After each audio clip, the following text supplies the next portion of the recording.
Hey, what's going on, everyone? Hope you're all doing great today. So let's talk about the brand new update that just dropped for Guilty Gear Strive, version 1.50. Um, I've spent some time reading through the patch notes, checking what's actually changed, and thinking about what this means for both casual players and the competitive scene. Now, before you expect any wild shakeups or tier list chaos, let me just say right off the bat, this patch is way more about smoothing things out, fixing bugs, tightening up visuals, and making online play feel cleaner.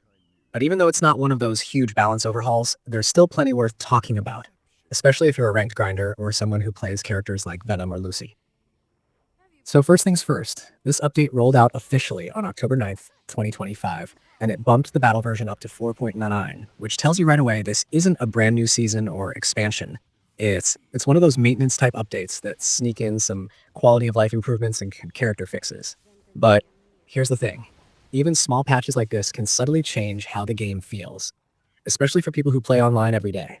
Sometimes those small connection tweaks or hitbox corrections can make certain matchups or setups behave differently. And that's the stuff that really matters once you're in the heat of a match. One of the biggest quality of life things everyone's already talking about is the change to ranked matchmaking. You know how sometimes after a ranked match you hit search for another opponent and somehow it throws you back into a match with the exact same person you just fought. Maybe you didn't want a rematch, maybe you were lagging, maybe you just needed a break from that one matchup. You get it. Well, that's been addressed. Now the game won't immediately match you again with the same person if you've chosen to move on. It's a subtle change, but honestly, it's a great one. It makes the rank grind a little less repetitive and gives you more control over who you face, especially when you're trying to get consistent connections or just want variety. Speaking of online play, there's another small but important tweak related to rollback and match cancellations.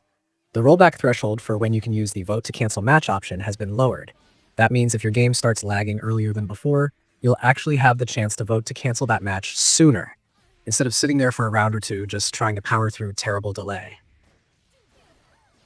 That's a huge improvement for anyone who values smooth matches, and it's going to make ranked and casual lobbies a little more comfortable overall.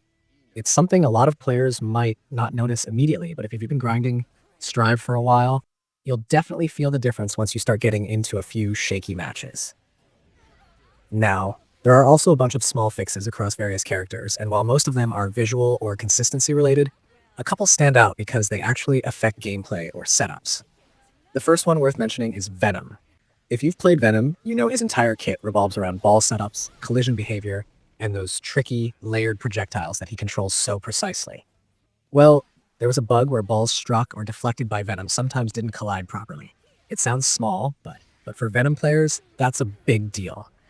Ball collision determines how your setups connect, how your traps interact, and even how you control space in neutral. With this fix, the game's returning to the intended behavior, meaning multi-ball interactions should now work correctly again. If you're a Venom main, it's definitely worth jumping into training mode and testing all your setups again. Check how balls react when deflected, especially in sequences where you're trying to chain hits or layer traps. You might find that some setups feel more reliable now, or that a few weird inconsistencies you got used to are finally gone. The next one is Lucy.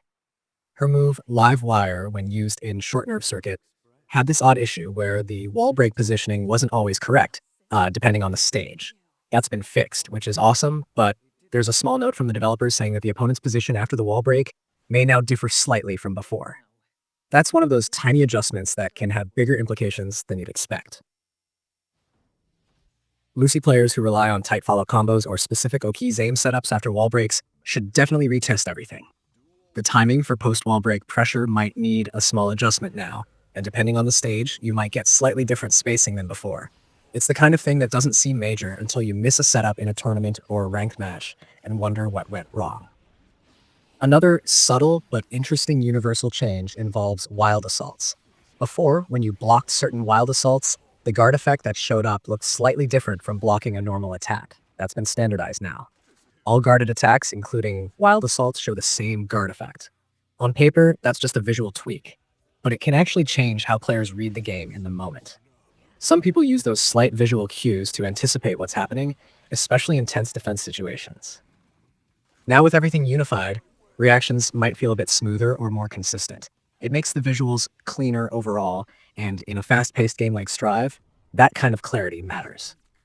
Outside of the direct gameplay stuff, there are also some fun additions. The patch added collaboration colors and avatar skins, plus new language support for Brazilian Portuguese, which is awesome for accessibility and the growing player base in that region. The developers have been doing a good job of expanding the game's reach globally, and this is another step in that direction. Cosmetic stuff might not change the way you play, but it's always nice when the game gets more expressive and inclusive. Now let's talk about what all this actually means for the current meta. Honestly, this patch doesn't move the needle much in terms of tier lists or competitive balance. There are no damage tweaks, no frame data reworks, and no fundamental system changes. It's all maintenance and refinement. But even so, stability patches like this can still matter to competitive players. Think of it like when a game fixes a bug that players accidentally built tech around. Sometimes that tech disappears and you have to adjust. Sometimes it comes back in a more stable form. In Venom's case, for example, certain setups that were unreliable might now work every single time. That's a consistency buff, so even if it's not a stat change. And for Lucy, that slightly different wall break behavior might actually open up some new combo routes depending on how the spacing shifts. It's also worth mentioning that online play should feel a little better overall with the improved rollback and matchmaking logic. Players who take ranked seriously will benefit the most because now you won't get locked into repetitive matches against the same person. It also helps prevent the situation where you're just trying to climb, but end up stuck fighting the same matchup 5 times in a row. That kind of repetition can burn people out fast, and it's one of the small but meaningful ways this patch improves the overall experience.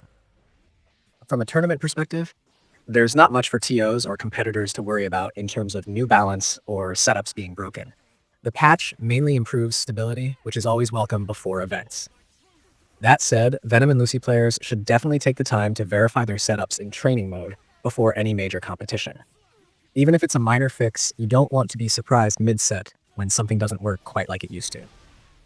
And for people who use Wild Assault strategically, the standardized guard visuals might make certain reads feel different. It's not a gameplay change, but perception matters, especially when you're reacting under pressure. Another thing to appreciate here is how Arc's system works continues to polish the game while avoiding unnecessary disruption.